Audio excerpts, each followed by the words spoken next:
Hi ladies, my name's Elise. I am the founder and director of workatgirl.com.au. Thanks so much for joining me today. Now I wanted to talk to you about something that I know a lot of employees will go through, and that is being part of a company or an organization that unfortunately has toxic bosses.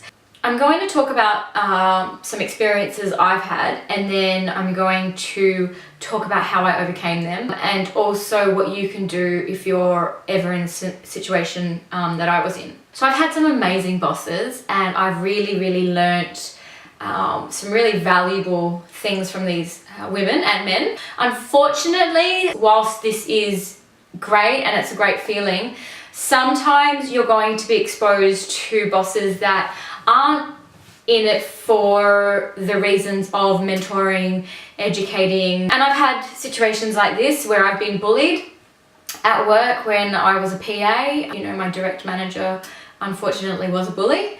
And you know, it makes you feel pretty bad, and it makes you feel pretty vulnerable, and makes you question, you know, why you're even there. And I understand you've got bills to pay, and I understand that your well-being is kind of relying on that paycheck, and you know, your resume is relying on that job, but it doesn't have to be that way. So I had to kind of, you know, step away and think, is it worth it? And obviously you're going to question that, you know, at times. So is it worth staying in the job? What is a toxic boss? A toxic boss is someone that, you know, has a short fuse and takes out all of their, you know, their stress, whether it be professional or personal stress on their employees. They're aggressive, they have a quick temper, they're manipulative, they take credit for things that, you know, you have done and not so much them.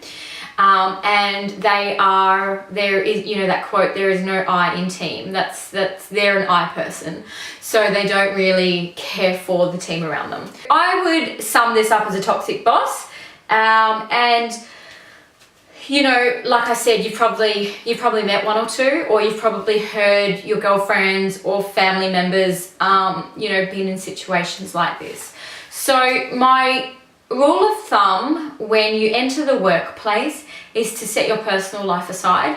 When I say set your personal life aside, I mean walk in there, do your job, be friendly, you know, have your acquaintances, but don't get too personal. What I mean by this is whatever's happening between you and your boss, keep it between you and your boss. Don't start, you know, confiding in workplace friends, because that's when it could potentially turn sour. You don't know if they're on your side or not. The only other person that I would involve is HR.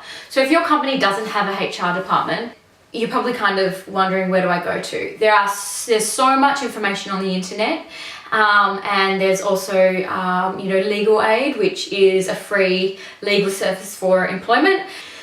The other thing is to not take it too personally, and I know it's really hard, especially as women, we take lots of things personally. So step back a little bit and see why they're doing this. Is this a personal attack?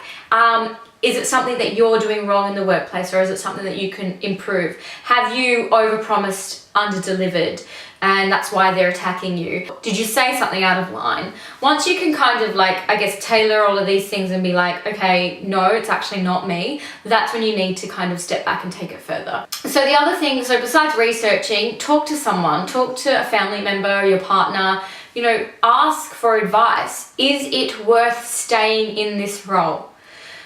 Then when you have, you know, spoken to them, you know, you've sought help from a professional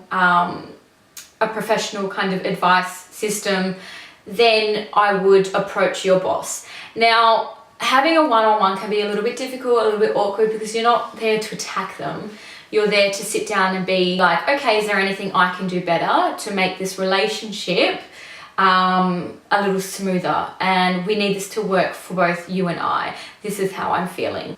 A good boss will not think this is a personal attack. However, some might. I would suggest to talk to someone that you can confide in, and then obviously talk to a HR professional. The other thing I strongly advise you do is to document everything. Pen, paper, document. So the date, the time and what occurred. The date, the time, what occurred. Save emails, save letters, save things that, you know, may have happened to other colleagues. I wouldn't really get them involved, but if it's a pattern, then you've probably got a case on your hands. It might be, you know, it might be a derogatory comment. It might be a sexual comment. It might be a comment that's putting you down. It might be out of line. It might be swear words. Document everything, because if you don't, it will literally come back to bite you. I've been there. I haven't had proof, written documentation, and I've fallen flat on my ass. So please document everything. So good luck. You're probably thinking, do I keep my job or don't I? Do I start looking for other things? That is completely up to you and your situation. I'm not saying go quit your job. You don't deserve this. You don't deserve it. I know I didn't.